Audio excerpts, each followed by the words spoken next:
Hi everyone, I'm Deborah and today I'm going to be trying some free motion quilting. So let's get going. What I've got is some thread and I've chosen a coloured thread. I don't have many, but I thought at least you'll be able to see what's happening when I'm trying to do this. And I also have my open-toed quilting foot. Now I'm not actually going to be quilting as such because I don't really want to do free motion quilting on my quilts. I want to learn how to do it so that I can actually make sort of, different items like trees and things like that. Now what I'm going to do first of all is try and get this foot off. Maybe, oh yes, that's better. I'm just taking off my standard walking foot and I will then put my free motion foot on.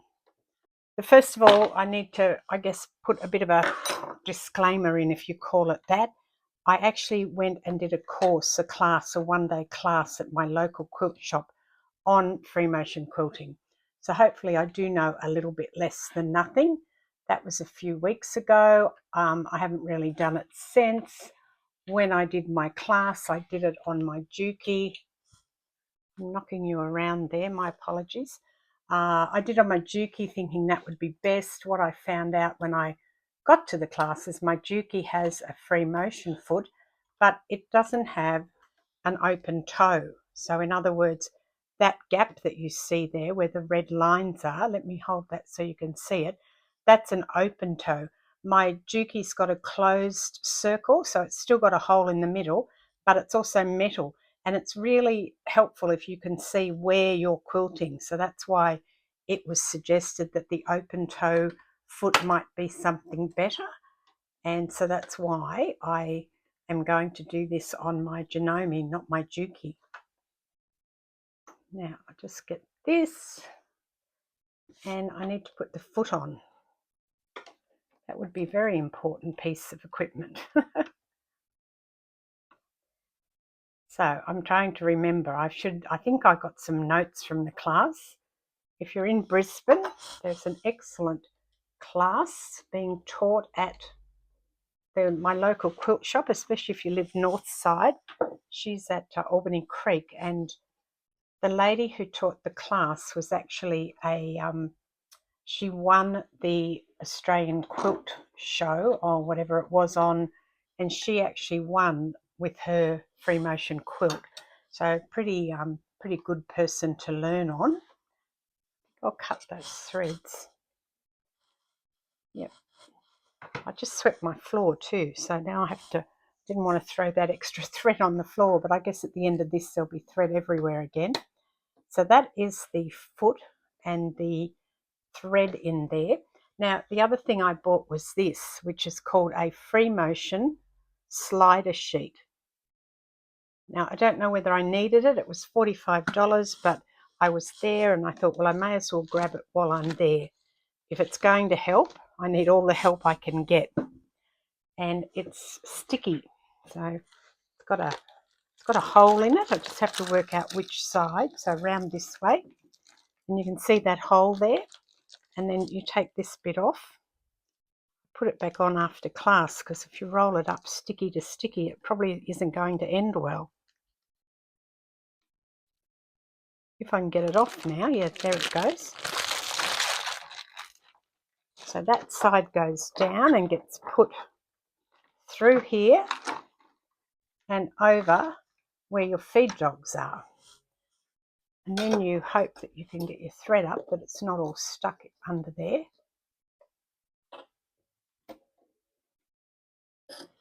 And that's up, and then pull the rest off.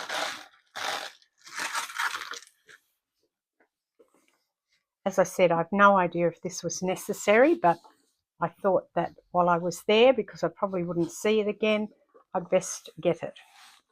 I guess we'll see what happens. And if you do get one, keep that bit of plastic, because when you take it off, you want to put that back on again so that you're not rolling up sticky to sticky. Now, I have to drop my feed dogs, which are those little things that help your quilting. So they are down, and I have to find in my book what my free motion quilting settings are. So I've got my instruction book, and if I look up the quilting, I don't think you can actually, oh, you're probably in the front. Patchwork and quilting, free motion quilting, there we go. 46, okay. So the pattern is mode 2 and it's 11. So change my mode and put 11 in, which gives you a length, or a width, a length of 0 and a width, which is ignored basically. And then I need a foot pressure. So we need to turn the foot pressure, which on my machine is this little dial here. So you need to turn that, oh, up, I think it is the word, but it says foot pressure of 1. So, and the feed dogs drop. So I've turned that up, and I'm trying to remember what else we had to do now, and I think that was it. I have a piece of canvas because I thought that would be the best. It's quite heavy duty.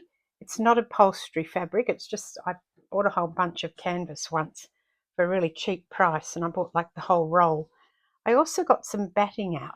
Not that I really want to learn how to do stipple stitches and things like that, but again, I'm not sure if I can just do it without the batting. I guess I can. I just thought I'd try the batting first. So I've got that, and then I need something to go on the other side. Maybe not, but I will put a bit of fabric on the other side. Let me just rip this. This is just a bit of quilt cotton. Nothing terribly exciting. When you put your foot down, you'll drop your foot down. It doesn't actually go onto the fabric, see, because you need to turn it, be able to turn the fabric. I do know the other thing, I have to turn the speed down. You shouldn't be doing it fast when you're first learning. Now I'm doing really big stitches. It's a little bit too slow. Turn it up a bit.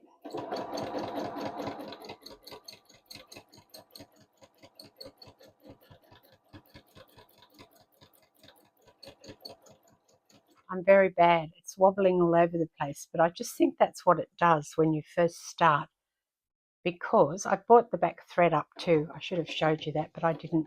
I've just pulled the bobbin thread up, and of course I'm putting my foot in the pedal and going nowhere because I'm not moving anything as I go. So let's try and actually put something onto the piece. I thought that this might help if I have a shape that I'm trying to follow. For example, if I put a bit of, I might do this one here. Let's put this into a sort of leaf shape, if you like, and see if I can get this to, to follow around this leaf shape. All right, there's a shape. It doesn't have to be perfect. It just needs to be something that I could maybe follow. I'm just going to stick it over the top of where I've already stitched. I don't think it matters.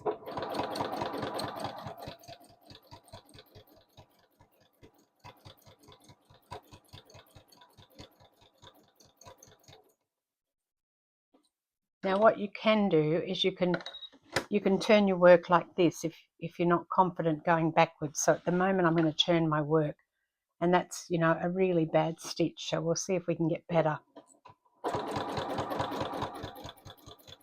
I'm all over the place.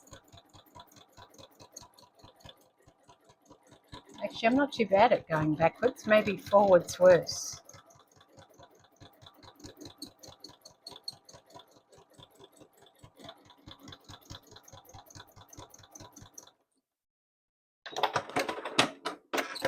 Now, it's absolutely shocking. Look at that. It's very wobbly everywhere. Hopefully you can see that, all my wobbly lines. Let's try again. Let's keep going. I'm not going to be thwarted at this, I've decided. I think it's just about practice. So if I cut another sort of shape, it doesn't have to be a leaf.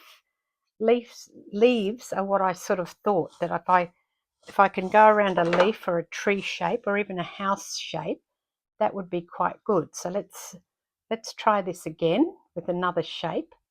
I'll put that here. So, oh, hang on. I'm going to drop my feed dog. I'm going to put needle down, needle up, and then I'm going to pull that so that I'm not sure how you do that when you can't see what you're doing. Let's try again. Needle down, needle up, and then it's taking that bottom thread away. Oh, there it is there. And then you pull. Oh, no, that didn't work. Okay, not sure what I'm doing wrong here. Oh, there's my back thread there. Let's just pull that out a bit. There's my bobbin. Try that again. Keep getting stuck. Oh, because the foot was down, not up. Okay, needle down, needle up, and then you pull to get the bobbin thread to this side so you don't have a big nest on the other side. Wouldn't matter because I'm practicing, but I will do that anyway because that's what they say to do. And then later you tie that off. If you were doing a real, quilt, you would tie that off. Let's try again.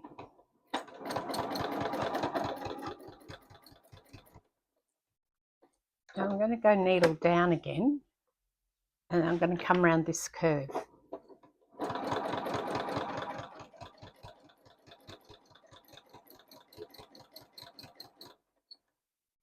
And then I know you have to remember to stop and push the fabric, because if you don't push the fabric, you're not going anywhere. I'm going to go backwards now.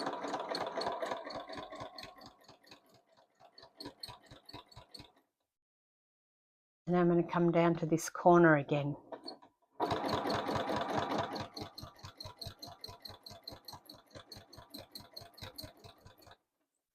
Oh.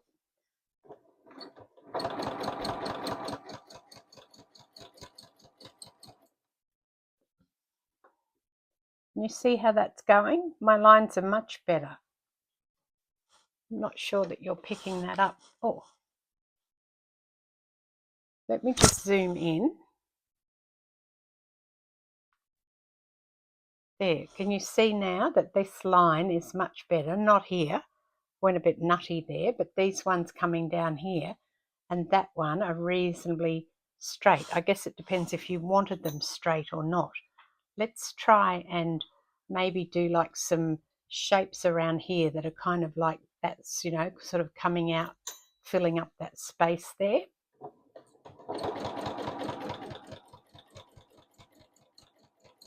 I haven't come out far enough, I know.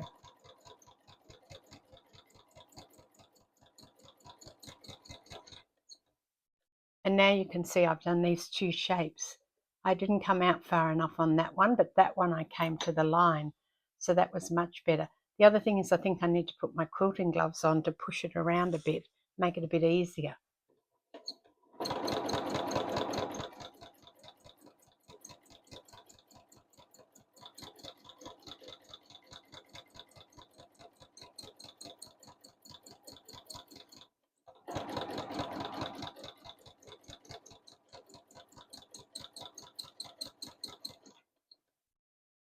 Okay, that's not great, but at least I've got some shapes there.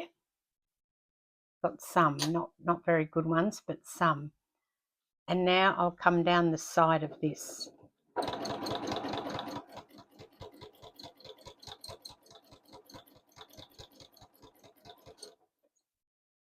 And I think that's better. I didn't mean to miss it, and I have missed it, the edge of the fabric there. And I'm going to come and try and go down here.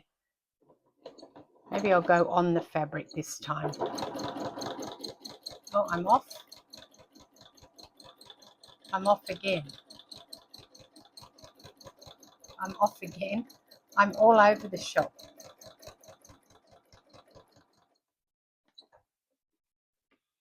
Yep, it's terrible. I'm like, terrible. It's all wavy. I think curves are hard. Maybe I should stick to up and down for a start. I know we were doing circles in class. That seems like it's a bit advanced, but I could try that, I suppose. What I might do is go up here and then do some back and forth lines.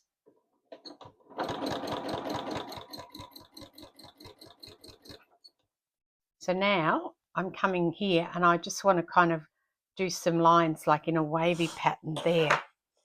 Maybe I should mark it actually, that might help, mightn't it? I think what I'll do is I'll just draw straight lines to start with. I'll come back up here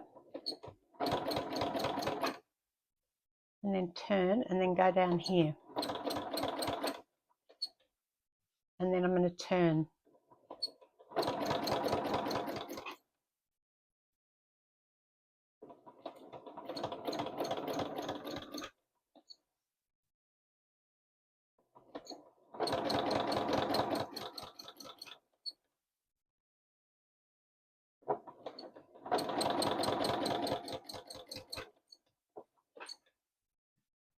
And that's not too bad. I kind of have followed the lines there. I'll give you a closer look.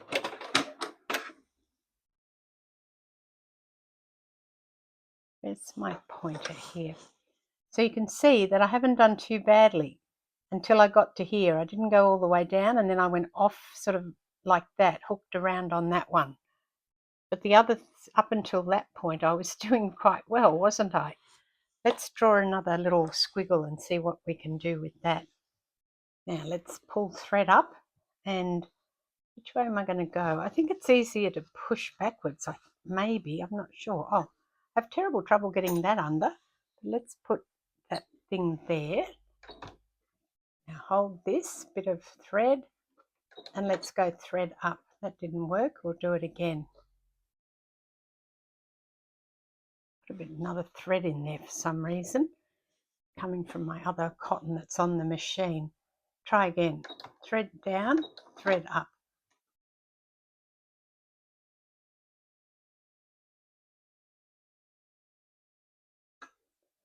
I can't get that. Look, I need to hold on to this. Try again. Oh, it's already through. It's all right. Okay, I'm really not getting this at all, am I? Yeah, I've got, that's the bobbin thread there. And then where do I want to be? On there. Put the needle down. I'm actually going to turn it round because I can't see what I'm aiming at otherwise. Let's go on the squiggle and see what we can follow.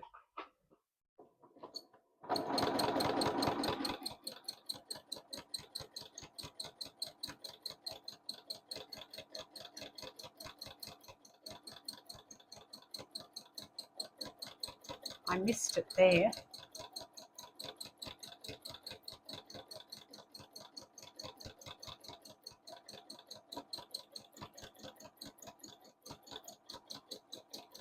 I think the curves are very hard.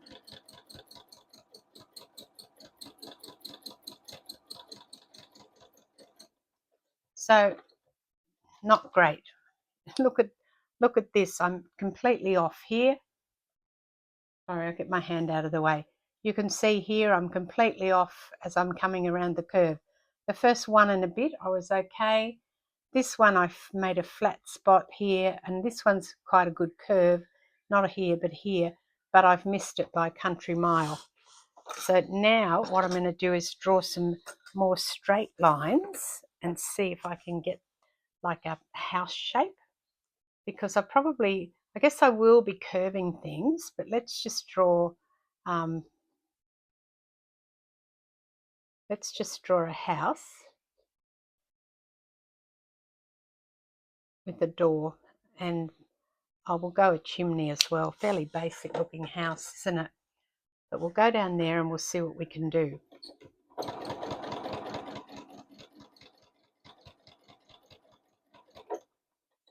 Now I can travel sideways, but not very well, so I think I'll turn it.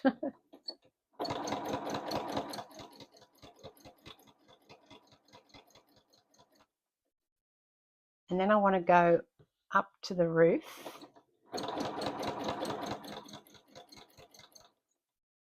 And across the roof.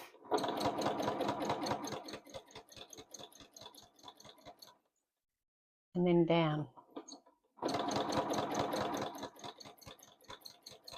And then across again.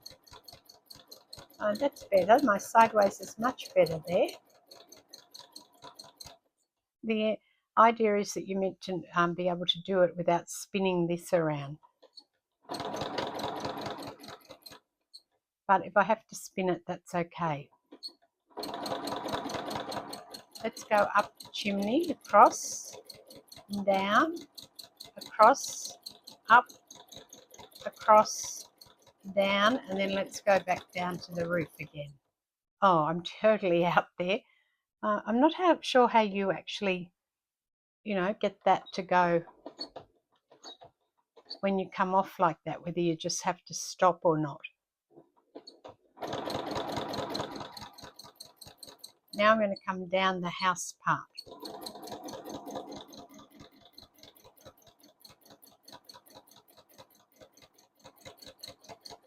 Absolutely terrible. I'm not good at going crossways. I think I'm going to have to stop and turn. I'm okay backwards, but sideways is hopeless. Try side again. And back down. Now I'm going to try and go up the door.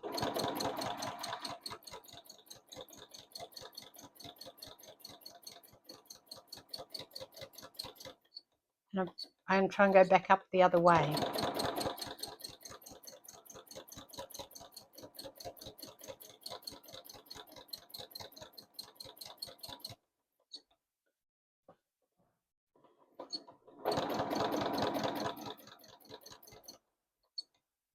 Now, if I wanted to draw a window now, which I will, I'm going to put a window here, just a little one, and then I'm going to put a window up the top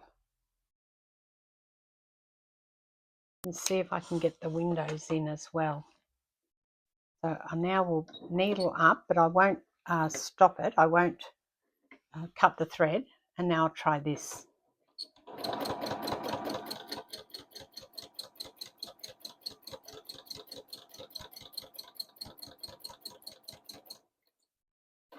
Oh, I can, because I didn't have my needle down, I just pulled it all out. There you go. And go sideways, and then I'm going to needle up and have a look. There you go. I'm well off, but at least I've made an X. Let's try the top one.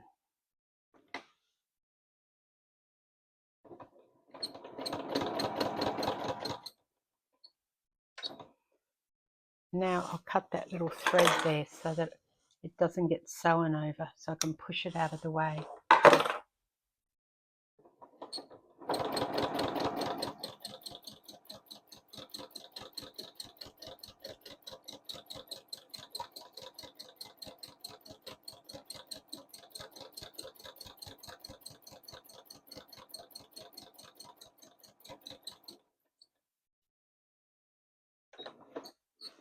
And there's that one. So I think I've made an X again. I'm wondering if I can do like a pine tree. That's the shape I was trying to do before. Like that. It's a fairly basic shape. Surely I can manage that. Let's give it a go. Needle down. Oh, I'm caught. My thread is caught on the foot. I'll just chop that. I should probably have taken the, cut the thread and started again, but too bad now.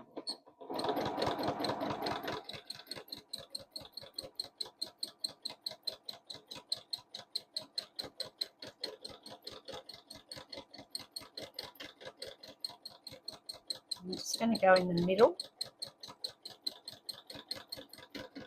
And again, oh, everywhere. I'm all over the place.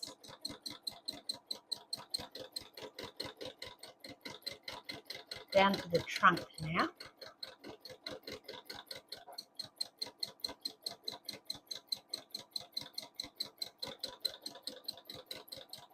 Now I'm just going back and forth on the trunk. Trying to anyway. Okay, Oh, the first lot was terrible. The next couple were all right inside, but that first lot was absolutely shocking. Okay. Let's see if I can draw a flower now, will I? Let's come over here a bit and try and think in my head how I draw a flower while concentrating on this as well. Oh, it's everywhere. Nothing is smooth. Hang on.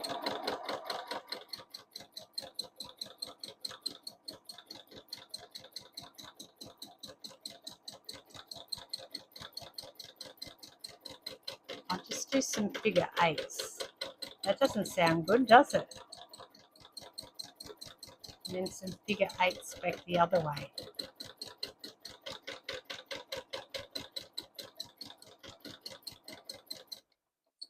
I have to get something.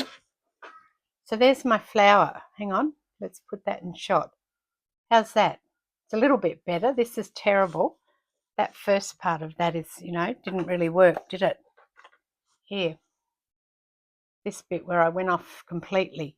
But then I got some rhythm going and came down here. And this one again, some of it was off, and then I've managed to do some that are, better than what they were.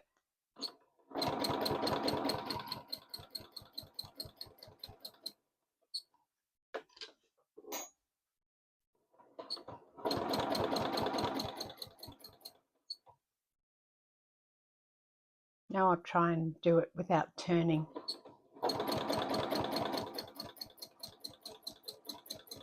I'm definitely no good at sideways. I'm not too bad to the right, but the left has got me flummoxed. Oh, see, I went right off then. Oh well. See, I've done that. That's not too bad. Oh, I'm totally off. Sorry. Let's try to put a little bit of house on the bottom of it. And put the house down and then make my way over there first of all. Right, and now let's go.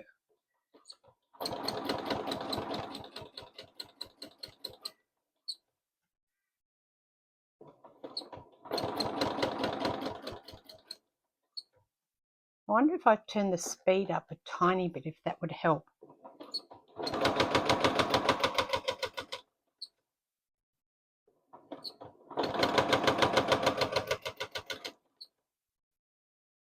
I've got a line around it.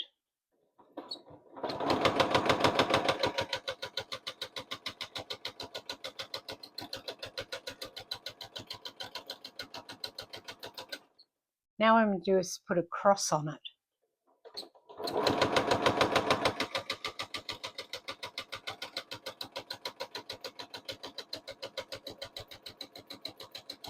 I'm definitely not good at going left to right, even going up like that's pretty bad.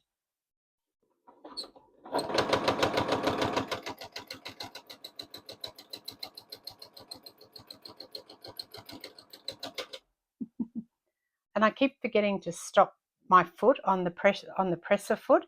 I keep forgetting that I'm in control, and I don't know, I seem to think it'll stop by itself, which is why I'm rolling straight off the edge.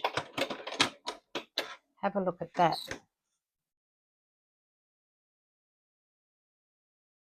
Okay, so I think I need a few things. I think I need more practice. I need to oil the machine. I don't know what's going on, why it's making such a racket, but I'm assuming that I haven't put enough oil, or haven't put oil in one of the places where I should have when I oiled it the other day. So I'm going to have to take it apart and do that. But like that's not too bad, is it? I mean, it's little, but I reckon that, it's pretty bad really, isn't it? But I mean it's not horrible, and neither is this one here. I mean, you can recognize that. That's tree, flower, and a house, and another little house. So if you push faster, the faster you move your hands, the longer your stitch is. I'll just do that and show you.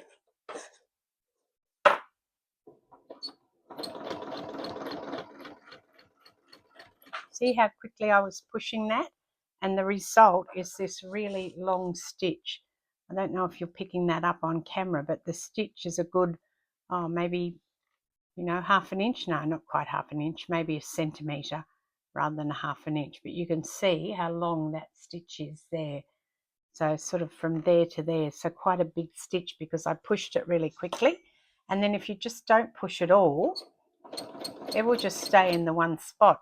And that's what you have to think about and get used to, that you're doing the moving, and how fast you're pushing and how smoothly you're pushing is the thing that makes the shape that you want to make. But I'll come back if I get better and show you how I've improved if that happens at all. But for now, thanks for watching. This is Deborah. Cheers.